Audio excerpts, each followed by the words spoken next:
I've been warning about this for decades.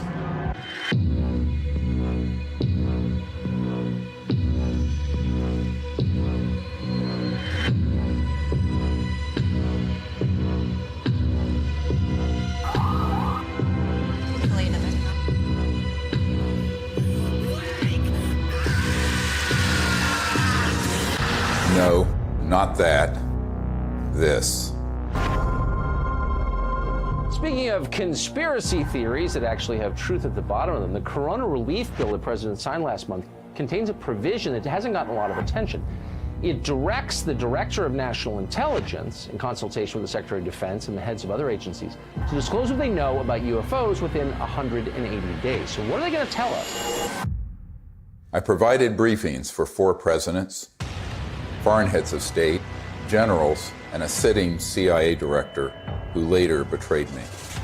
I've seen lives destroyed. William Colby has been missing since April 27. His canoe was found washed up on the banks of the Wicomico River. Friends murdered. Unthinkable evil unleashed on our planet. All to protect this illegal and immoral secrecy. And nothing I've seen scares me more than this unprecedented moment we are living through. We're in the final hour of an agenda that has been playing out for nearly a century. Centralized monopolies of power in government, the defense industry, and the corporate media are all converging on the same narrative that extraterrestrials are real, they're here, and they're a threat. Those are not weather balloons. Those are clearly autonomous aircraft of some kind that are, as you put it, swarming U.S. military craft. So these are there are 2 options. Under intelligent control. These are craft under intelligent control, and they're flying with impunity, Tucker, within our airspace, and they can outmaneuver, outperform anything that we seem to have. We need to find out who's operating them and also what the intent is. The truth is, we do know who's operating them. Some are indeed extraterrestrial, and they are absolutely not a threat, as you will see. It is, in fact, the secrecy that is an existential threat to life on Earth and beyond, as stated by the first CIA director, Vice Admiral Roscoe Hillenkoetter.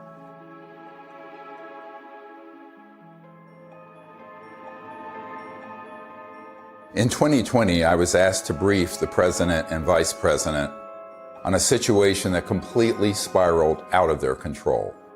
They had been lied to, just as you have been lied to, and we cannot stop what is coming if we don't finally confront the truth.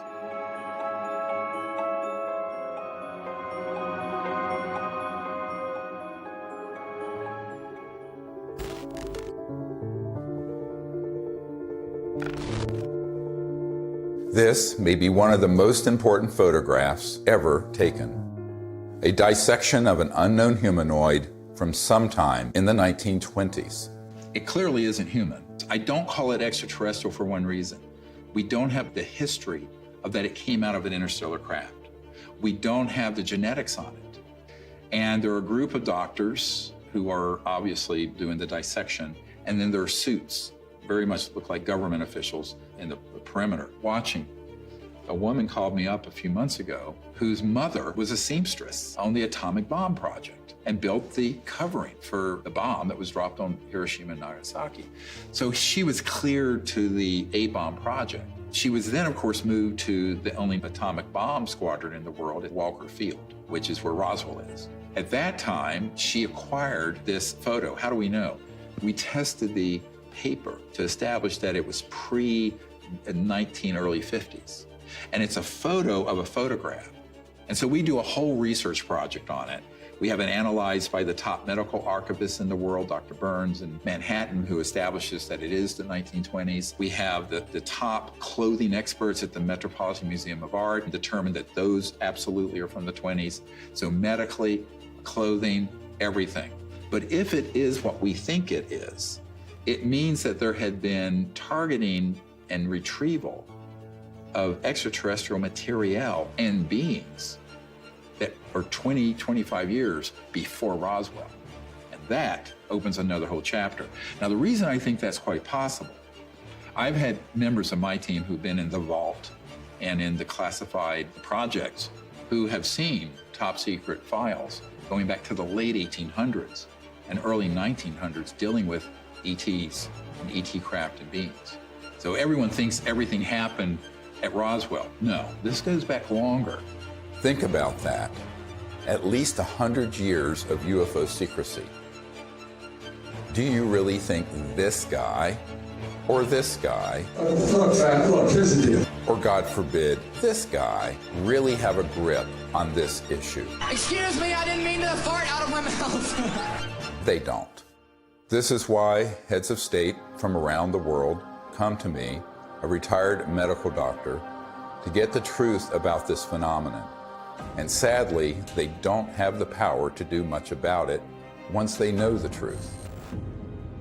In 2001, I brought together 20 senior military, intelligence, and aerospace whistleblowers at the National Press Club in Washington, D.C., for a press conference that would change the world forever.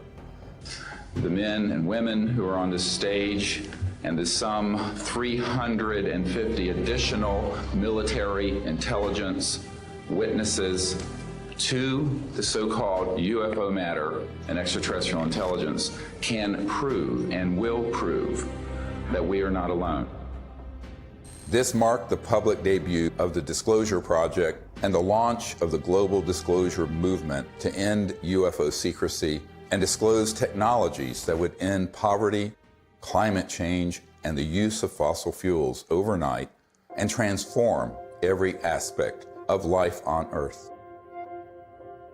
One of the biggest bombshells at that 2001 press conference was the testimony of Carol Rosin, an aerospace executive who worked beside Wernher von Braun, the Nazi rocket scientist who came to America after World War II to work for NASA.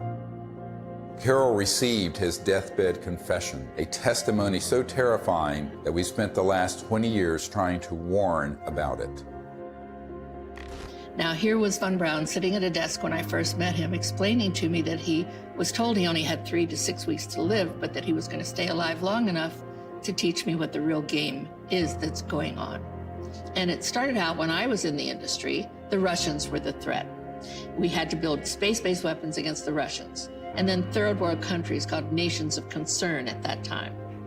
And then the asteroid threat, which I thought was kind of comical that we could just put weapons up there to shoot down or steer an asteroid. And then it leads to the last card.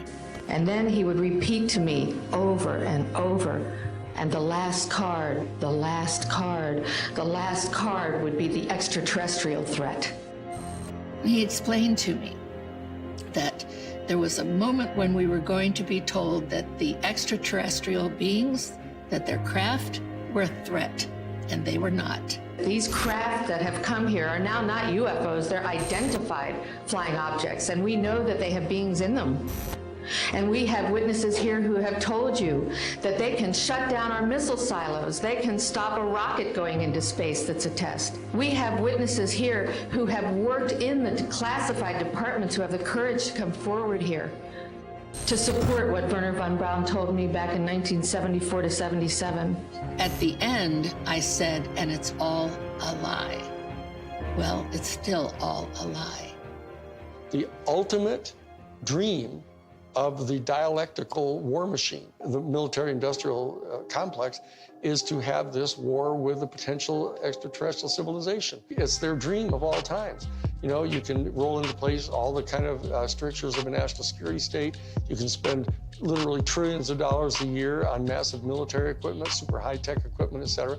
And so that it's logical that they would use that as an excuse. And we do know from repeated examples of it that the utilization of a false flag operation to initiate a war goes on over and over and over again. Our human family does that. The nation states do that. Hitler has done it. They dress up troops looking like some other neutral country they want to invade and have their own troops dress up like them and pretend they've assaulted somebody, and they rush in and attack that country. You know, it's gone on and on. Flashback to September 11, 2001. The world is in shock. The American people are paralyzed with fear and grief. Over the next few days, an unprecedented show of solidarity and patriotism. Americans fly their flag from every car and hang them outside their homes. They unify around an overwhelmed president, brought together as one by terror and loss. Few raised an eyebrow as constitutionally protected freedoms disappeared and the war drum beat loud and unopposed. The 9/11 attack set the stage for an invasion agenda that had been pre-planned for years, as General Wesley Clark revealed in a 2007 interview. He said, I just got this down from upstairs, meaning the Secretary of Defense's office today, and he said, this is a memo that describes how we're going to take out 7 countries in 5 years, starting with Iraq and then Syria, Lebanon, Libya, Somalia, Sudan, and finishing off Iran. I said, is it classified? He said, yes, sir. I said, well, don't show it to me. When Von Braun talked to me about this faked extraterrestrial, he called it a faked alien invasion that was being planned, I saw on a board a list of countries against whom we were going to build space-based weapons. I called Wesley Clark and he answered the phone. And I said, well, what is it about? And he said, well, I asked that question. What is it about? And the guy at the desk said, I don't know. I said, we're going to war with Iraq. Why? He said, I don't know. In its paper, published in 2000, Rebuilding America's Defenses, the neoconservative think tank Project for the New American Century asserted that only a, quote, new Pearl Harbor would generate the political will for the military and defense policy transformations the group desired. Indeed, these traumatizing events are always planned or hijacked in order to manipulate perception and manufacture consent for military action and the theft of our wealth and liberty. George W. Bush, Dick Cheney, and others had decided to go to war with Iraq long before Colin Powell gave that presentation. I feel like it was the lowest point in my professional and personal life that I had a hand in managing it. But we've come a long way since the 9/11 attacks. That same document that called for a new Pearl Harbor goes on to describe how we need to put weapons in space, and even predicts the creation of the Space Force. For a complete fascist takeover, the men behind the curtain will have to play their final card, a cosmic 9/11. This temptation to generate a false flag attack on the part of some extraterrestrial civilization, you even hear people like Ronald Reagan make reference to it. Perhaps we need some outside universal threat to make us recognize this common bound. I occasionally think how quickly our differences worldwide would vanish if we were facing an alien threat from outside this world.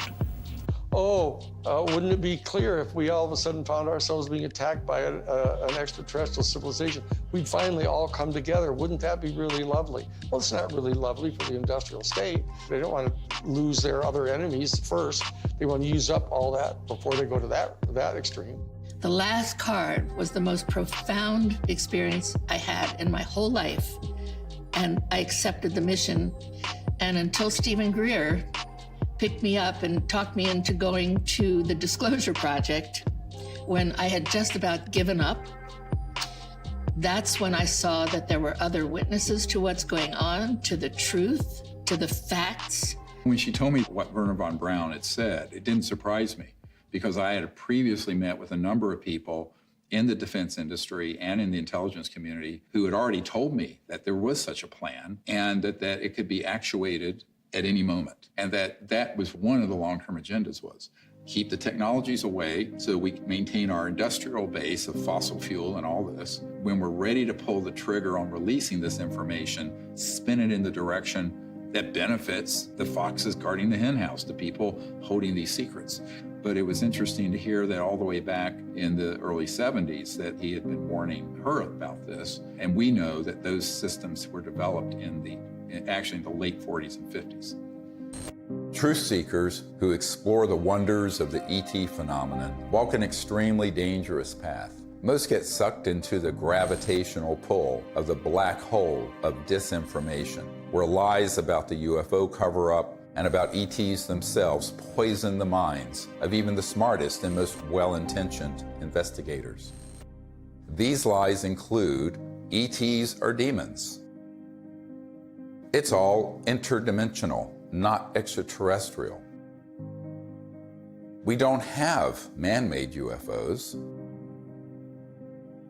Aliens are abducting people. And the worst one of all, aliens are a threat. Therefore, we need to build weapons in space.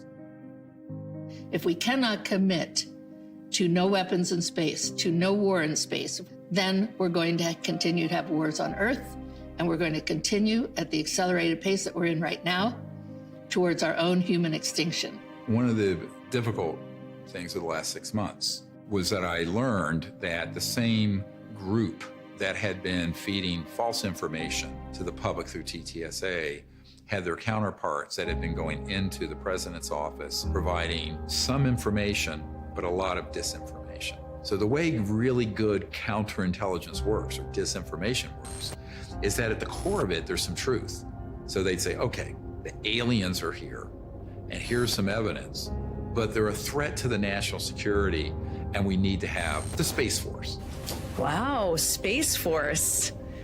And they get into this thing called the White House and the national security state, and they're completely at the mercy of the people who are going to brief them, and the ones who are assigned and cleared to talk about this issue, by definition, have been in those clandestine operations. I did a video brief for the president, vice president, and also for President Putin.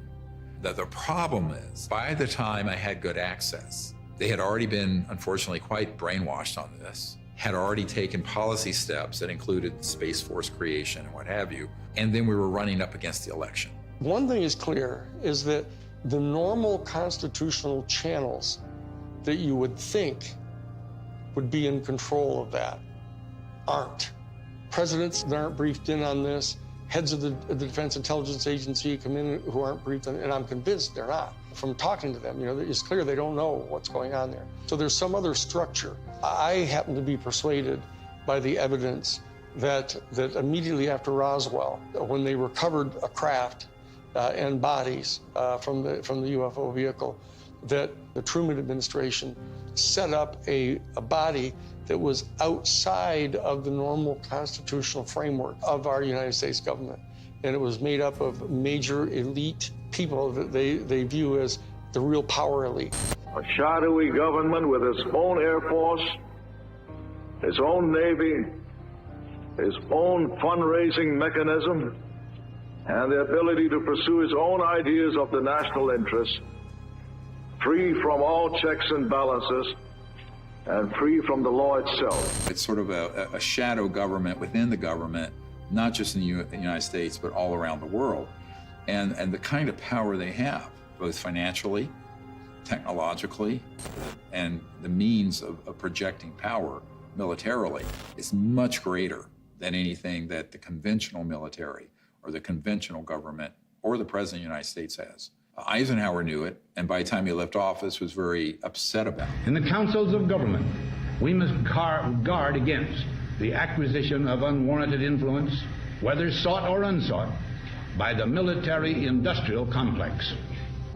The ETs actually had reached out to Eisenhower near what's now Edwards Air Force Base, Muroc, and really wanted us to stop disrupting the fabric of the universe with these nuclear weapons and advance in a positive way into space and become part of an interplanetary family, which would have been wonderful for humanity, wonderful for the cosmos. But the people who make a lot of money from war and a lot of control of the populace through fear did not want that.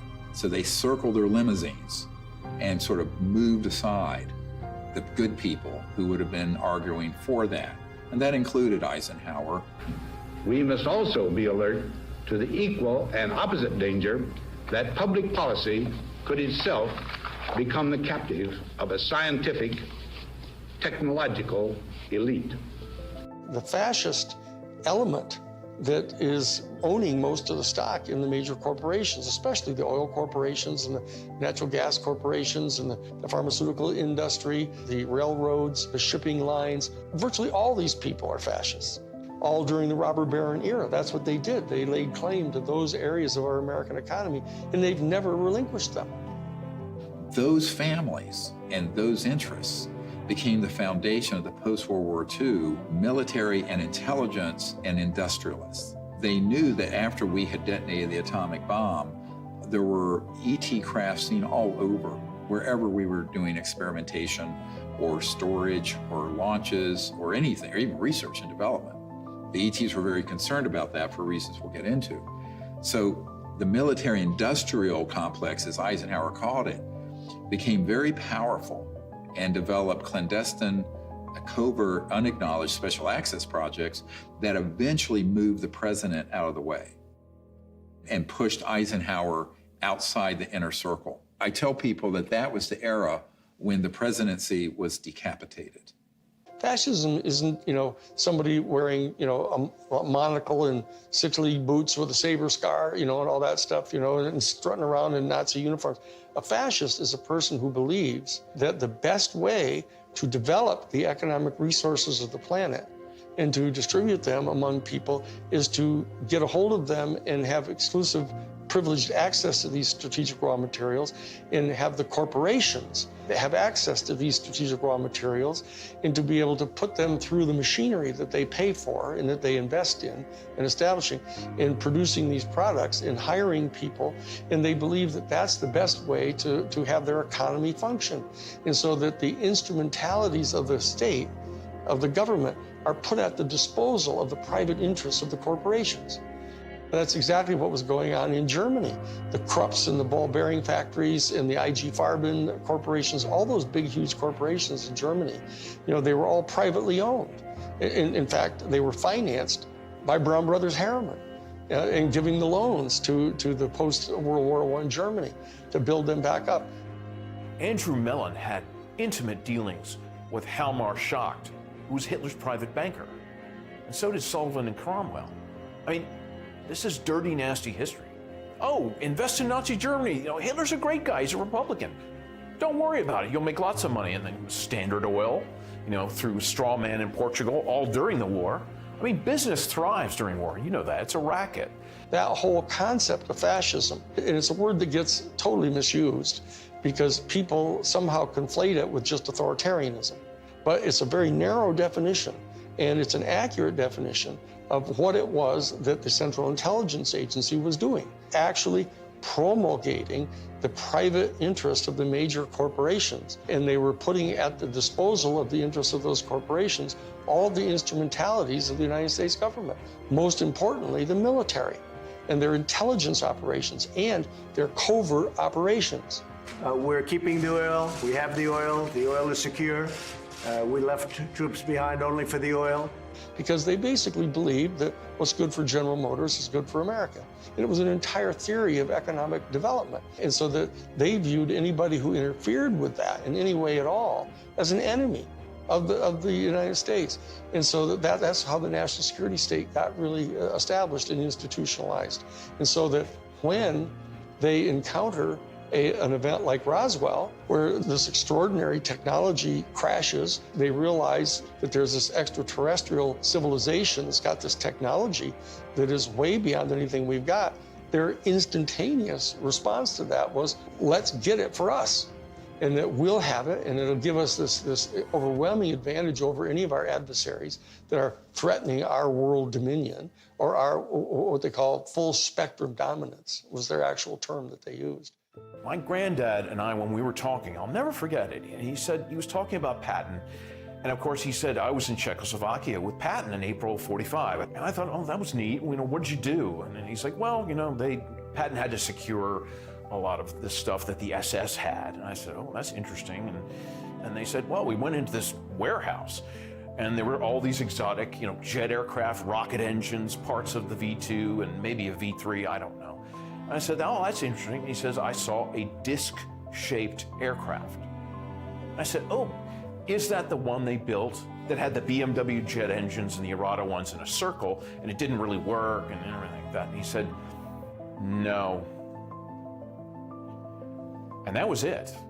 And so they began to take this in, and they started declaring it to be this huge national security state secret, because it was, other than the nuclear bomb, it was the ultimate potential weapon. And so they wanted to be able to use it at their disposal for their private benefit.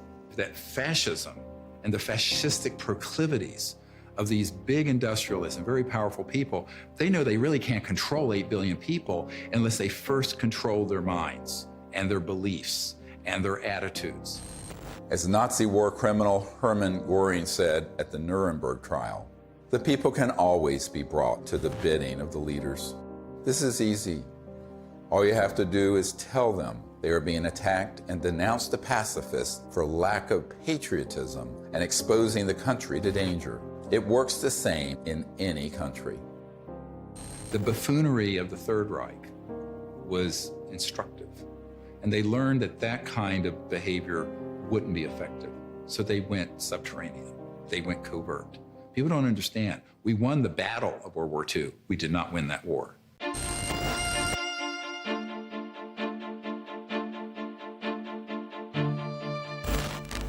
My name is Paula Harris. I'm an international investigative journalist in the area of UFOs. I've been working in this field since 1979. When I was living in Italy, I was reading in a journal that two little boys, they called them Indian boys, had been present at a crash near Socorro, New Mexico.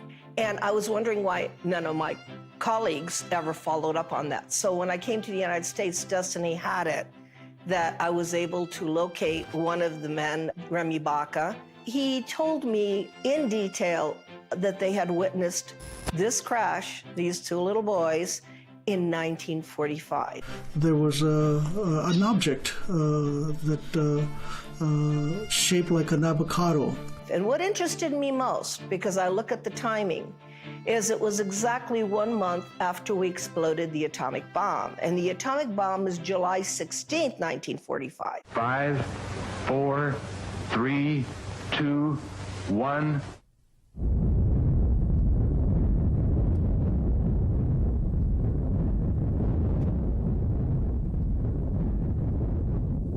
And they actually went up to the crash site and saw 3 beings.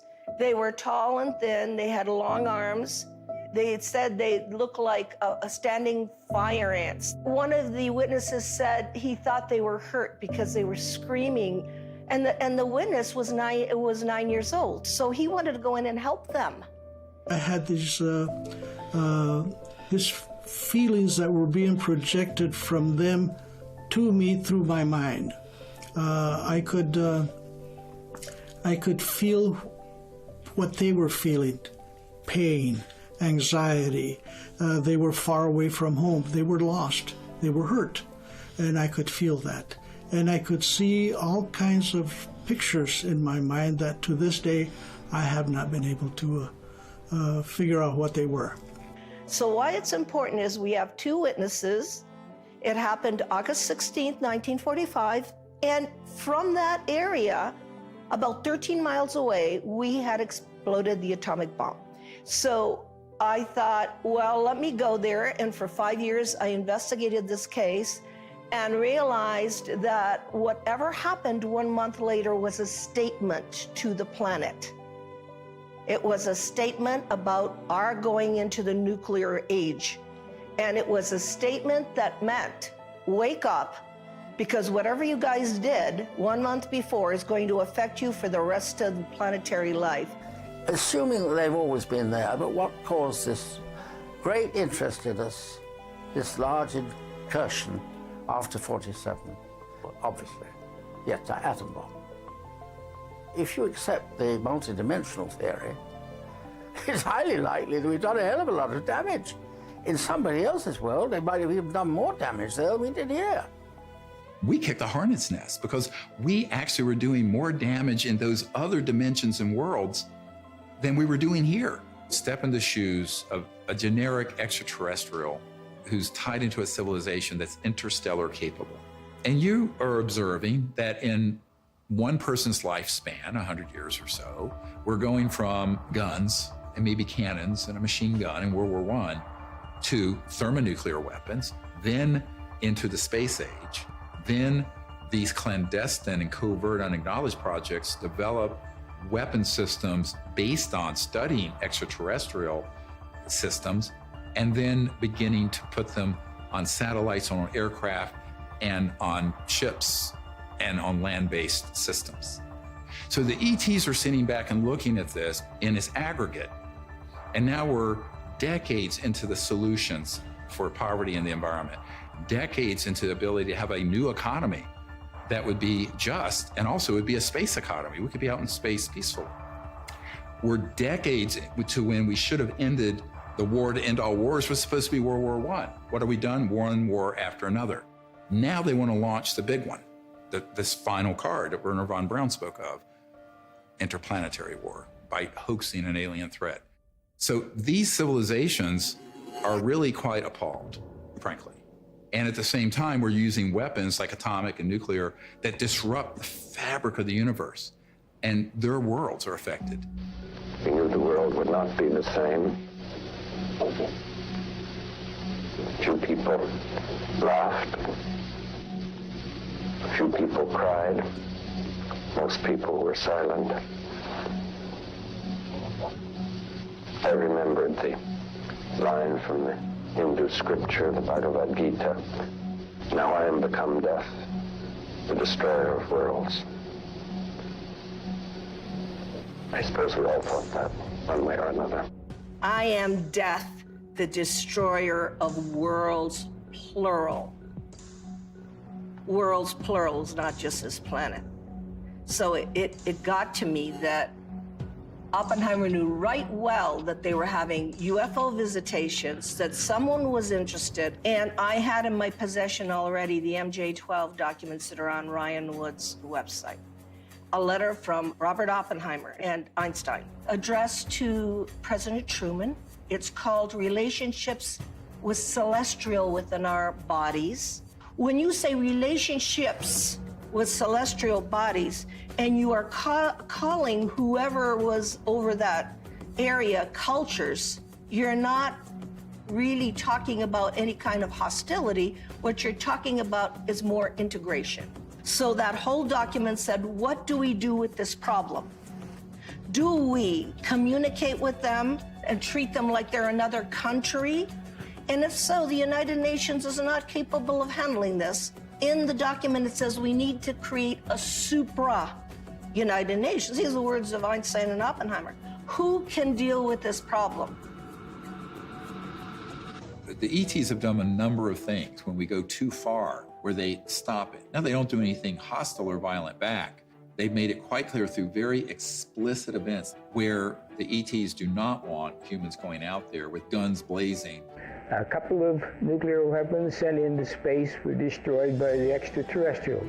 The one incident, for example, was they actually photographed the UFO following the missile as it climbed into space and shining a beam on it, which neutralized the missile. And that is their major concern, is to preserve the integrity of the Earth, because it affects their own system. The very end of the 70s and the early 80s, we attempted to put a nuclear weapon on the moon and explode it for scientific measurements and other things, which was not acceptable to the extraterrestrials. And what happened? They destroyed the weapon before it got to the moon. The idea of any explosion in space by any Earth government was not acceptable to the extraterrestrials, and that has been demonstrated over and over. And what's the consequence? How is that demonstrated? By the destruction of any nuclear weapons sent into space. If they were hostile, they would have just eliminated all that testing. They don't. I find out that is not the way they operate. They warn. They say, what the heck are you doing to your beautiful planet? And you have a choice. We have a choice. We can listen, or we can let it happen. If people are watching the media right now, they're not hearing about the peaceful extraterrestrial craft. What they're seeing are released, supposedly leaked documents, leaked videos, much of which is not even true. They're not real. It's faked right there. And it's being presented in a format that is to cause fear, to make us see the crafts and the beings as enemies. There's no question whatsoever that the elite that are in charge of the national security state infrastructure, both the official infrastructure and the unofficial infrastructure, are in fact not only fascistic in their economic vision, but they're racist. So I'm telling you, when you see the documentation that goes on inside the Third Reich, in the courses that they were teaching at the thing called the Ordensbergen. The Ordensbergen was this series of 4 castles where they trained the SS people, and you get access to their documents where they're talking about this eugenics and everything. Why is it that they hate the Jewish people the way they do? And people don't have any idea. People got some weird, distant ideas about this, mainly because we allied so closely with the fascists, even immediately after World War II, that they suppressed all of this information about them. And so people don't really know the details of what their thinking was. But the bottom line is that this issue of racism runs extremely profoundly deep in this elite, white, male, Caucasian elite that owns most of the stock and shares of the major corporations and are the promulgators of this fascist ideology, right? And these are the people that were put in charge of the UFO program right from the beginning. Many people who would consider themselves New Age and into all this stuff fall into these camps of, well, there are the good aliens and the bad aliens. And the good aliens almost always look like someone from Norway. And the bad ones have different features or maybe darker. I'm going, this is racism. You just call it out what it is. This is absolutely racism extrapolated into an interspecies level. Not just racism, but speciesism, which is even deeper. We have to try to overcome this. We have to train ourselves. They're hoping that we as humans evolve out of this mindset of ingrained racist tribalism and not go down the path that these covert interests want us to do and extrapolate into space, push out into space the racist world we've had. I call it exo-racism. Justification for war or genocide always begins with dehumanization of the enemy. For example, as part of their anti-Semitic propaganda campaign, the Nazis revived the centuries-old blood libel, the allegation that Jews murder non-Jews, especially Christian children, in order to obtain blood for the Passover or other rituals, in order to lay the foundation for a false flag alien threat. The national security state has engaged in a similar propaganda campaign for decades, a cosmic blood libel. The national security state apparatus and their media allies have been flogging that particular theory that these extraterrestrial civilizations are all here to eat us or to take over our planet and rape our women. There's a whole scenario that's always gone on the part of authoritarian warrior states. About the ultimate other, the Hun. 95% of all of the movies that have ever been made about extraterrestrial life have portrayed them as hostile and dangerous to us, and it sells in that way. I don't know why people watch those movies, but on the other hand, I don't know why people watch cage fighting either.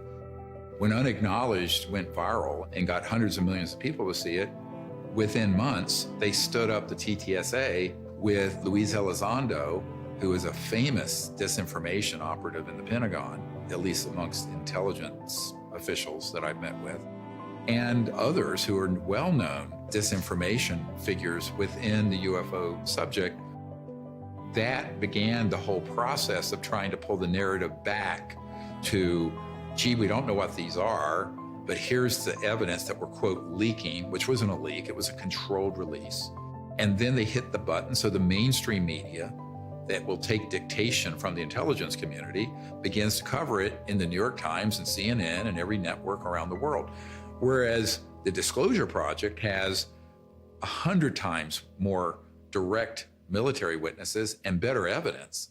And they wouldn't touch it because it doesn't have the threat narrative attached. It doesn't have the agenda attached. The UFO threat is being exposed by this former Defense Department official. There are unidentified vehicles violating U.S. airspace with unknown intentions and extraordinary capabilities being encountered by U.S. military personnel. We don't know where they're from. Chris Mellon, descendant of one of America's most influential families, oversaw the budgets for some of the military's most top-secret weapons programs. I think there's a reason they picked a Mellon. This is a tradition in our family. You know, as you said, the Mellons were the first family of intelligence that will go along with, you know, we need to do this for the good of the country. You know, yes, you got to lie and do whatever you have to do, but, you know, this is what we need to do. And they'll just do it. I mean, I'm not going to, you know, stay silent when members of my family lie to the American people. I won't do that. It's one thing for my dad, you know, in the old days, to get up there and do some mild fibs about, you know, highways. This is not. You're messing around with the survival capability of the human race. Correct. I mean, that's not an overstatement. Right. This is deadly serious. It's not funny. I know from direct conversations with Lou and with Chris that they know that the major military authorities with whom they've had very close communications realize that if in fact the extraterrestrials were hostile in their intent toward us, they could have done anything they want to do. They can come and go at their pleasure. And so that in that regard, they do not constitute a clear and present danger to our national security. But they also know that they're in the habit of getting their funding for all of their entire organizations, et cetera, by flogging a threat. And so that they're inclined to do that because the simple fact is they don't trust the people in Congress. They think the people in Congress are so Pavlovian in that they, in fact, distrust their constituency so much that they have to scare them. And so they say, well, if we're going to be able to justify having hearings about the UFO issue, we're going to have to tell our people that, you know, oh, they're a potential threat to us. And so therefore, they're conning their own constituents. And then they are getting conned by the military-industrial complex because they don't trust them either.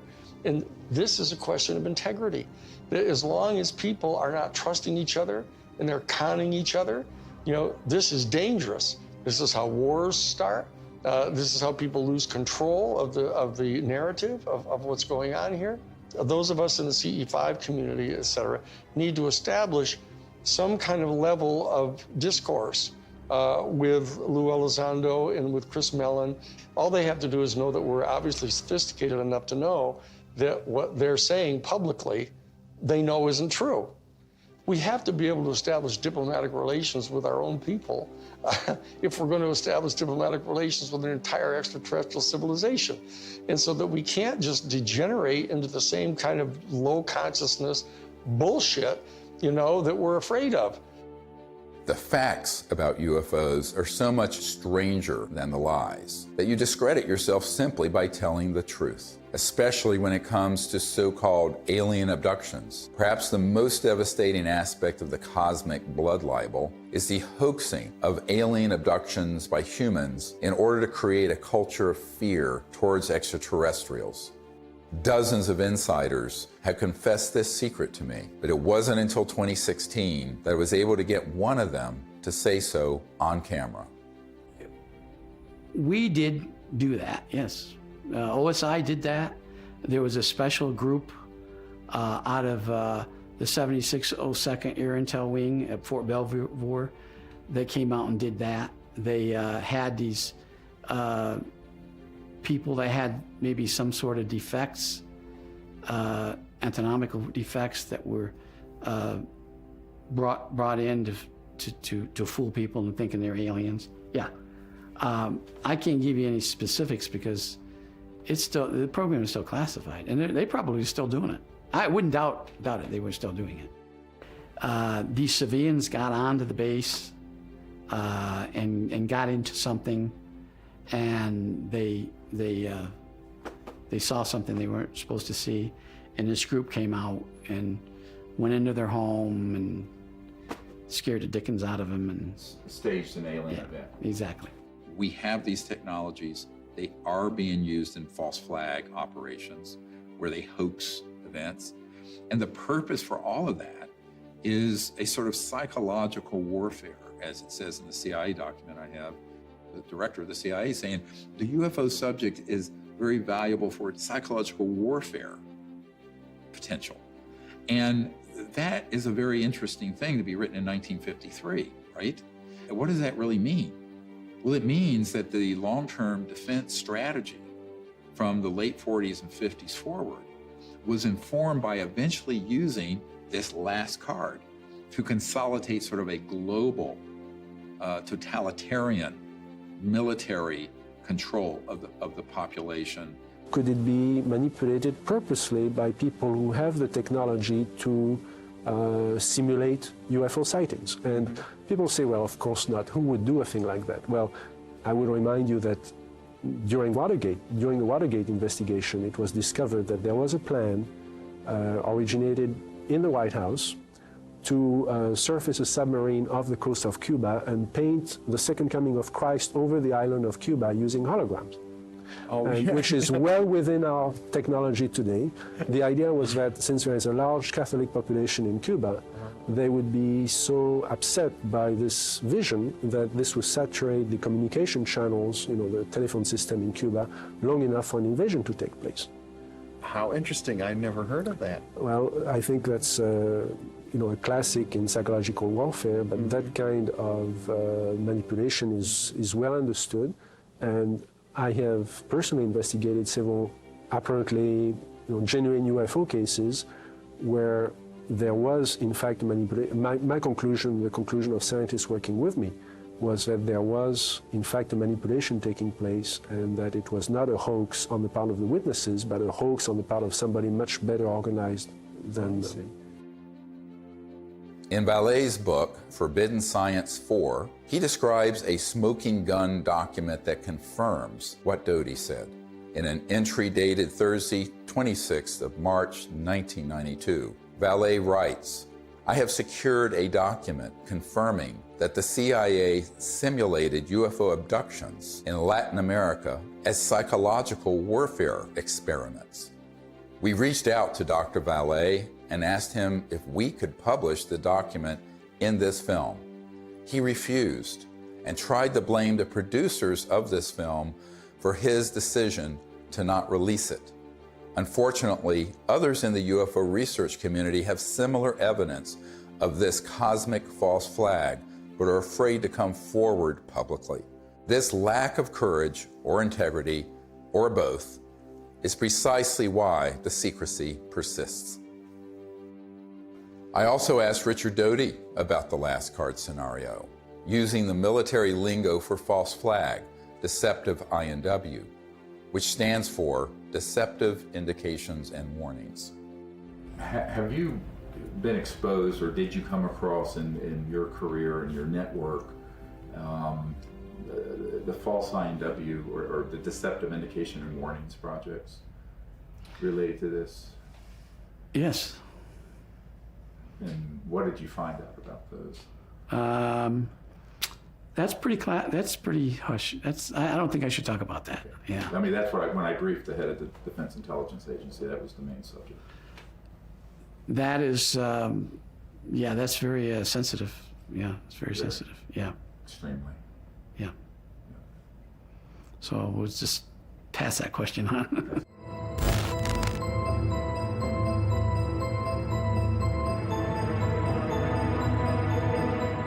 Colonel Corso was given the job by General Trudeau for the Army in research and development of foreign technology. But the foreign technology is really foreign. I mean, it's so foreign, it's out of this world.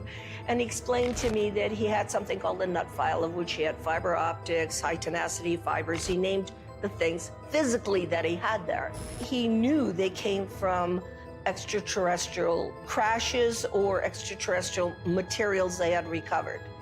And it was his job to take them to big companies to be back engineered. Now, in Colonel Corso's time, it was 1960, but this had been done way before 1960. These were extraterrestrial artifacts that had to go into industry.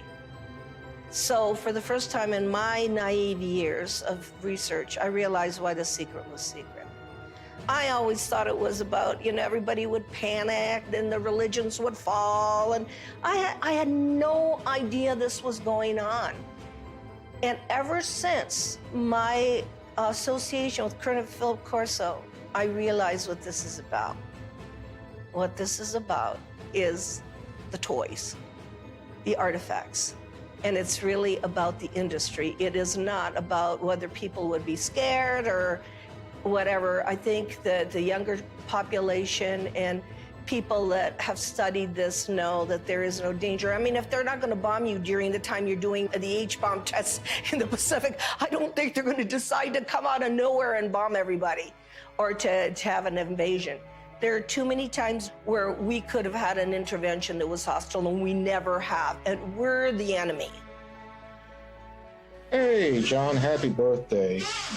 There's no way that I can, sugarcoat this. I was talking to a gentleman about the UAP report, and he contends the Pentagon has alien bodies and crafts. So I just wanted to run this past you. Does DOD have these things, and if so, where? Jeff, the UAP task force is really designed to take a look at these unexplained aerial phenomena, try to help us get a better understanding of them. Again, I'm not going to get ahead of the report that the DNI will submit, that we are helping, obviously, and providing input to, and I think I'll just leave it at that, Jeff. This exchange would have been unthinkable even a few months ago. And notice that he didn't deny it. There are three major lies of the current false flag disclosure of UFOs in the media. Number one, we do not know what UFOs are. Lie. Number two, the U.S. military does not have any aircraft that can perform in the way these UFOs maneuver. Lie. Number three, they are a threat to national security. Lie. The only threat to national security and world peace is the unacknowledged projects using man-made UFOs and other technologies to hoax alien events. Period. And yet, we are inundated with messages about the threat to national security posed by UFOs. We take all incursions into our operating spaces seriously. So, I mean, like everybody else here at the Defense Department, certainly we are taking the entire matter seriously as it regarding the potential for safety concerns. One of the most brilliantly subtle disinformation techniques currently being deployed against the people of Earth is this air of phony agnosticism that has been generated surrounding this issue.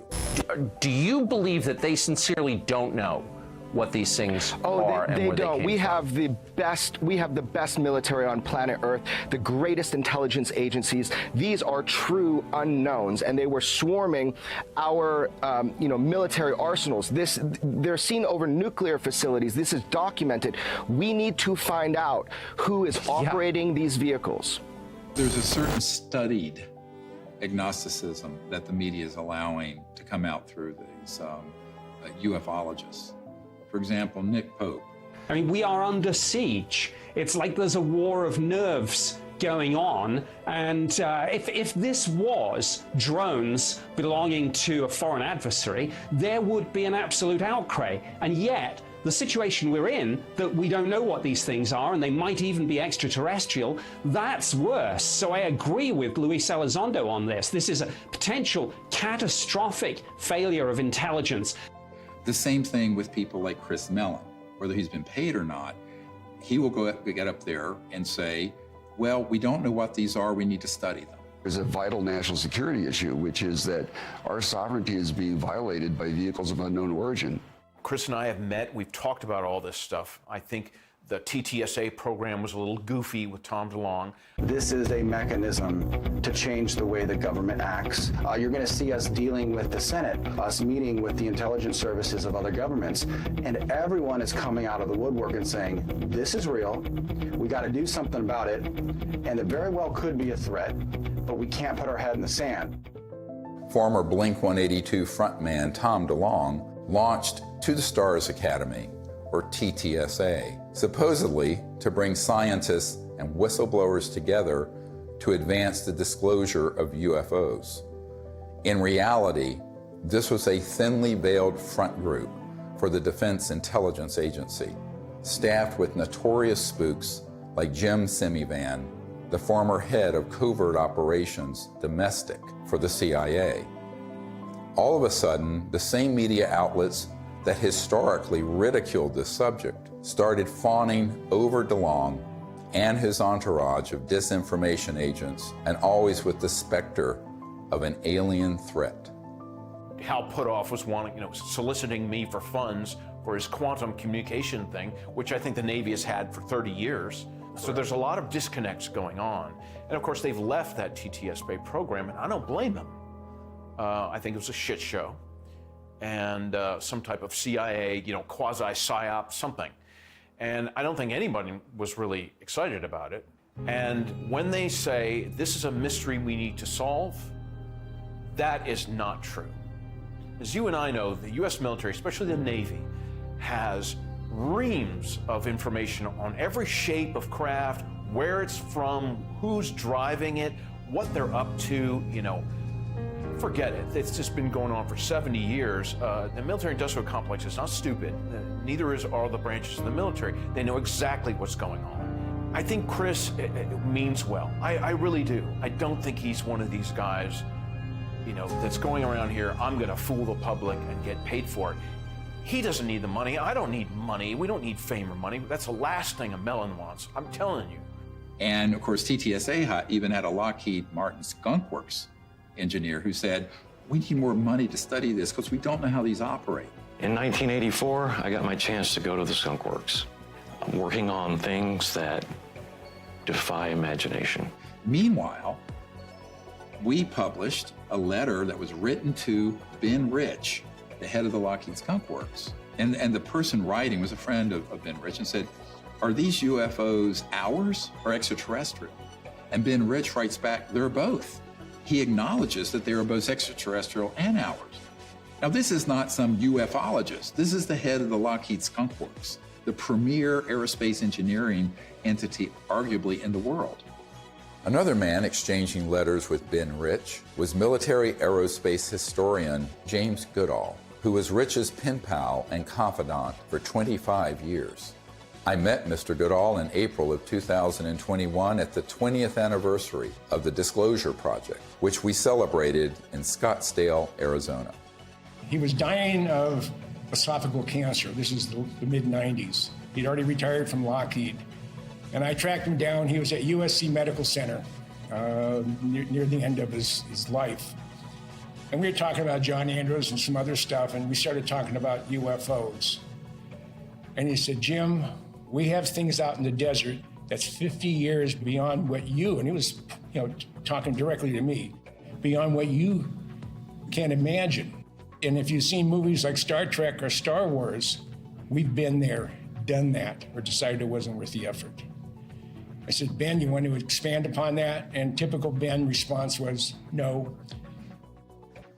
The first time I realized that some of these vehicles were actually man-made was when I met aerospace illustrator Mark McCandlish, who testified at the Disclosure Project press conference about a highly classified air show at Norton Air Force Base, where reverse-engineered flying saucers were unveiled for those with a, quote, need to know. A male staff member in Congressman Brown's office not only confirmed the exhibit, but the fact that there were 3 discs at that exhibit. These discs were hovering off the floor without any visible means of support. They were referred to as alien reproduction vehicles, also nicknamed the flux liner because they used high voltage electricity.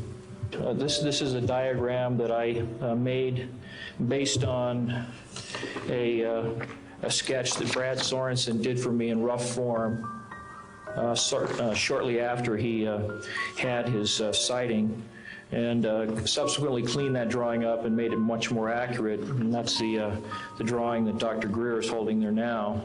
Later on, I obtained photographs that were taken in 1967 by a military pilot, Harvey Williams, flying a C-47 for the Air Force at 12,000 feet, approximately 25 miles southwest of Provo, Utah.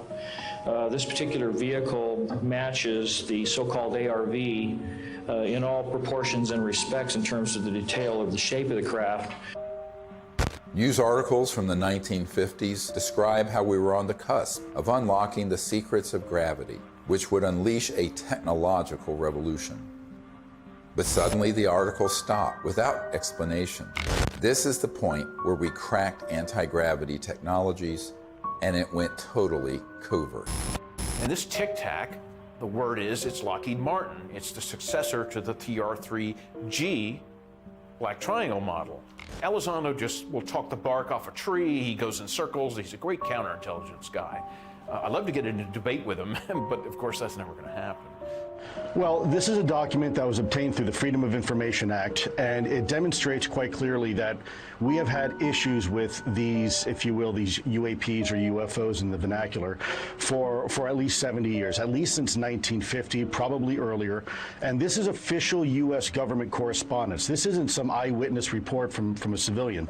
This is official government documentation from military personnel to very senior military brass. And what it says is very quite compelling that, look, we've had a lot of military and intelligence eyewitnesses, to include special agents and scientists, and all of them are seeing these things. And more importantly, the frequency has occurred on a regular and continuing basis over sensitive U.S. military facilities. And this has been occurring, Tucker, again, since 1950. The U.S. government has finally admitted that this is not some sort of secret U.S. technology. Quite the contrary. Over the years, dozens of defense and aerospace industry insiders have briefed me on what they were really working on at places like the Lockheed Skunk Works, going back to the 1940s and 50s. Many of these man-made aircraft have been spotted by thousands of eyewitnesses and become part of the UFO lore, indistinguishable from actual ET craft. These rogue, covert operations within the military-industrial complex stage thousands of sightings, abductions, mutilations, and disturbing encounters with our public-facing military, knowing these incidents will be mistaken for ET craft. This confusion between what is extraterrestrial and what is man-made is essential for pulling off a false flag that would be blamed on aliens. This is from 1983, Hudson Valley, very famous cases, many witnesses to these transformer-sounding objects, and underneath, when they were close, you can see superstructure and tubes and other things. That is not extraterrestrial. Now, have there been extraterrestrial vehicles of boomerang and other shapes? Yes. But where do you think they get the idea? And also, how else do you create a false flag? You have to create structures that would be believably not aerodynamic. Some of them are kind of hybrids. They'll have some conventional propulsion as well as electrogravitic, and they all have structural, superstructure components that are clearly a man-made machine, not an interstellar vehicle. And this is 1989 in Belgium, that you can see all the tubes and structures underneath. Again, this is global. These are also well-known platforms. You can basically, once you get your lifter system in place that causes mass cancellation, you can create any kind of air structure around it. And it doesn't matter if it's aerodynamic or not, because the way it moves, it moves, let's say, the molecules of air around it, so it's basically moving an electromagnetic field effect, so there's no resistance and there is no sonic boom. That's man-made. We've had it for decades. This one is great because it has, if you look at the underside, there are the girders and the structures, and the people under it could see that and could see the light in the center and the three on the end. That is man-made. There are extraterrestrial vehicles that are triangular and that are saucer-shaped and that are other weird shapes. So to make things complicated here, how are you going to know? Well, you got to be close enough to it to see. And if you can't see the superstructure detail, you're not going to know whether it's extraterrestrial or not. This is from Southern Illinois in 2000. They went from animal mutilations being staged by clandestine human organizations to these were doing human vivisections and killing humans. But of course, they wanted everyone to believe the aliens were doing vivisections on people. No, it wasn't. Which ones are man-made and which ones are extraterrestrial beings? Dr. Greer is figuring this out. We've got to listen to this information. These are facts. This is not rhetoric. And then we've got to be able to apply it. We're taught to be afraid. We're taught to fear. We're taught to fear extraterrestrial beings. Really? Get over it. Meanwhile, you have people who would purport to be experts in UFOs going on Fox News and other news outlets saying, we don't really know what these are. It's a big mystery. They've lied by omission, and when they say it's a mystery, that's a lie. Okay, I'm sorry, but that, I'm not on board with that. And that, But they have to know that's a lie. Right. So they do, and I think, it's obvious. So, that's why I'm giving this interview with you today. I mean, I've had enough of that. I had enough with my dad. Was he a liaison to Majestic 12 as a magic member? Probably. He probably had 2 pages of the UFO file. Don't worry about the rest of it. Just need 2 pages are all you need. Okay, yes, sir. And Chris is going, yes, sir, too. So those people are very studied agnostics who act like we don't know, we don't know, we don't know. And that's why they're given an audience. If they were actually to say, here's what they are, here's what they're doing, which is what a truthful disclosure would be, they would be banned off those networks. I don't think I've ever spoken to anyone who has seen more reports, paperwork, photographs, interviews as you on this topic. Has there ever been a confirmed extraterrestrial ship? We'd have to say no. We'd have to say what's confirmed is that we don't know what this, let's call it a ship or an object. We don't know what it is. We can just say what it isn't. Right. And you can ask yourself, well then what, and of course what we call the extraterrestrial hypothesis is a valid one. I mean, maybe it is from some other place in the universe. In the axis of disinformation, Leslie Kean is the original shameless opportunist of ufology. Over 2 decades ago, Leslie embedded herself in the planning and execution of the Disclosure Project and then betrayed our trust by hijacking our top secret witnesses and case studies and repackaging them. Most people don't realize that on the day of the Disclosure Project press conference, intelligence agencies jammed our signal leaving the National Press Club building for the first hour. Leslie was there and she knew that we had revealed too much. She adopted this fake agnosticism so that every door to mainstream media outlets would be open for her. Anything that can operate in impunity within our airspace, within restricted airspace, that can have near misses with our Navy pilots, it has to be considered a potential threat. Anything that's in the skies that we don't know what it is, and it's demonstrating incredible capabilities. The only way the Department of Defense is going to deal with it is to see it as a potential threat. Anything that enters an airspace that's not supposed to be there is a threat. After receiving classified briefings on UAPs, Senator Marco Rubio called for a detailed analysis.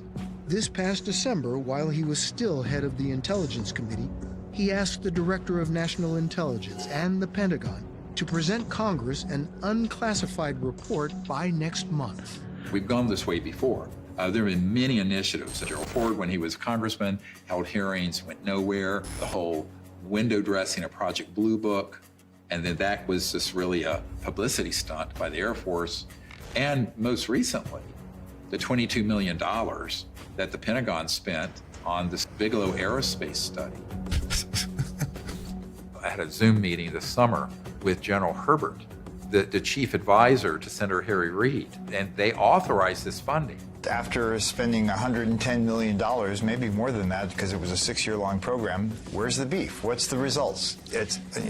That money went to Robert Bigelow, who was in Nevada. And he's a buddy of Harry Reid's, right? Right, who was chair of that committee. UFO proponent, exactly. Thinks they've definitely come here many times. Right, so, you've spent $100+ million gathering information, and what did you do with it, outside of, collecting a couple of videos? The people in that circle around Mr. Bigelow and Bigelow Aerospace were all operatives of these unacknowledged special access projects. They made sure that those $22 million were the equivalent of opening a toilet lid, putting the money in and flushing it. And so what General Herbert said to me is that even in the meetings in the Senate classified SCIF, Secure Communication Information Facility in the Senate, all they got was like a 40,000-foot view. He was an Army pilot. And no detail, no nothing. And I said, yes, that is what was done, and was done on purpose. And so there was a pretty sizable budget for this program. What did they find? Well, I mean, basically what they did with that budget is a lot of different research to try to document what was going on, to try to understand the physics behind how the objects, move around, and then to just keep records of what they were observing. But they haven't been able to find what they are, where they're from, or anything like that. And I said, do you feel they were holding back? He says, oh yeah, a lot. And we were very angry about it. Ultimately, the reason that $22 million grant wasn't renewed is that he and others realized they were being zoomed. They were being deceived and getting nothing out of it. It remains to be seen if they get anything out of this mandatory Director of National Intelligence and Office of Naval Intelligence report that's going to go to the Congress. I think that the more information that's in it, it could be even more dangerous than nothing, because I think they will cherry pick cases that they will spin as evidence of a national security threat. And that's what's been ramping up in the media. So my concern is we need to get ahead of that curve and release to the public this information with the evidence and everything we're presenting, so that people at least ask the critical question. Is that report full and accurate? And is it even the truth? I think we need a lot of skepticism. If it's coming out of the US government or any other government and the mainstream media, until proven otherwise, it is cherry-picked information and someone has an agenda because they've hit the button, the go button with the mainstream media to cover it in a very specific way that does not redound to the benefit of the human race. Von Braun gave me the idea that we should have a bill in the Congress and it should have a matching treaty. Well, we did for a while, but in the Congress it didn't work, not in this country. So I went international, and international is where I found some intelligent life that was really willing to create an agreement, a treaty, to prevent the placement of weapons in outer space. Да, наверняка инопланетяне в той или иной форме и в том или ином образе присутствуют на планете Земля, потому что из миллиардов галактик по теории даже вероятности не может организованная разумная жизнь существовать только на планете Земля. Но пока инопланетяне своим присутствием не нанесли никакого ущерба землянам, инфраструктуре и вообще живым организмам на Земле. Поэтому говорить о том, что есть инопланетная угроза, это, наверное, не соответствует реальности. The beauty of having these Russian generals come forward and say this is that we've had a lot of, like Colonel Corso and others, come forward with evidence. Now we have these senior people in Russia And we need more countries to do this, where they unshackle their leaders who know the truth of this and speak the truth to the world community. Now, if you listen to a lot of people, you hear, there are already weapons in space, blah, blah, blah. But the fact is, if anyone reads this treaty, which is hard to get them to do, it's on peaceandspace.com, then you will start to see, and it does tap people, along with the treaty, CE5 events where people can actually have an experience. What more do we need? Well, if you're listening to the scientific method that's been taught to most of us, there's no evidence, we're still looking for it. That is ridiculous. What about the people like me, like Dr. Greer, like 900 other witnesses? What about them telling the truth, risking their lives? The courage that it takes to do this, I haven't had it until now. There is another path, just outside the gravitational pull of that black hole of disinformation. It's the path I've spent my whole life fighting for and protecting. It's the path that leads to enlightenment, world peace, and the realization of technology so advanced that to us, they would seem magical. This is the path of truthful disclosure and peaceful relations with our brothers and sisters from the stars. CE5, or Close Encounters of the Fifth Kind, is a set of protocols I developed to initiate peaceful contact with interstellar civilizations. It's easy enough for anyone to do, and will absolutely transform your life. Millions of people are learning how to do CE5 by connecting with local CE5 groups or by downloading guided meditations in the CE5 Contact app. Doing that in the context of meriting citizenship in a galactic civilization is a very meaningful meme. To say, look, we need to work on ourselves. We need to elevate our consciousness. We need to hearken to the higher angels of our own nature, etc. That's all a dynamic that we do have control over. That's why I think the CE5 thing is so important, because that's the best way to get data, not to be speculating, from our own political ideology about what they might be like. We really have to have direct communication with these beings. The more, the better. That dual role of elevating our own consciousness and rising to the highest levels of the angels of our own human nature on the one hand, and reaching out to establish communion and contact with the extraterrestrial beings themselves are the two pathways that we have. And in dealing with the national security state, we just have to take whatever steps we can in the legislative realm to impose treaties to keep us from doing things like militarizing space and developing space weapons and all that kind of stuff. That's another third leg of this stool that we have to really do to exercise whatever kind of control we can have over the political realm. And that, I think, is the only way we're going to have not just world peace. World peace should have happened at the end of World War I. We have to have universal peace. At this point, world peace is too late. We're already in an interstellar moment. We're already in a cosmic time. So we have to have universal peace. And universal peace comes from both our external policies and behaviors and from within, the great peace within, the state of universal consciousness. As we wrap up this film, we are seeing the threat narrative intensify by the day. Language like, "We need to stop trying to contact aliens," seems to confirm my long-held suspicion that CE5 would be blamed for a staged alien attack. Do not believe this lie. This isn't entertainment. This is our survival. I saw that Dr. Greer would never stop doing this until he took his last breath, and that he needed help with this. This is not about us. It's not about fame, fortune, money. There's no money anyway in all this. It's about finding a group of people that have the same vision, but the most beautiful vision he has. And I've attended so many CE5s, is that he has found a way, a non-hostile way, to communicate with who's ever out there, because whoever's out there is depending on him to change this situation. So that, for me, is the most important. The CE5 protocols that everybody can do is going to make a darn difference. So for me, the Disclosure Project is a miracle. And it hasn't been easy. It has not been easy. Can I give you a hug? I love you. You just keep going. We're here. You just keep going, okay? I'll never leave you, so you just keep going. Do what you do.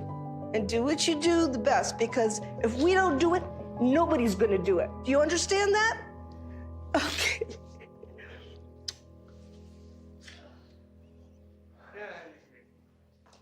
Yeah, okay, can I go outside and get some sun?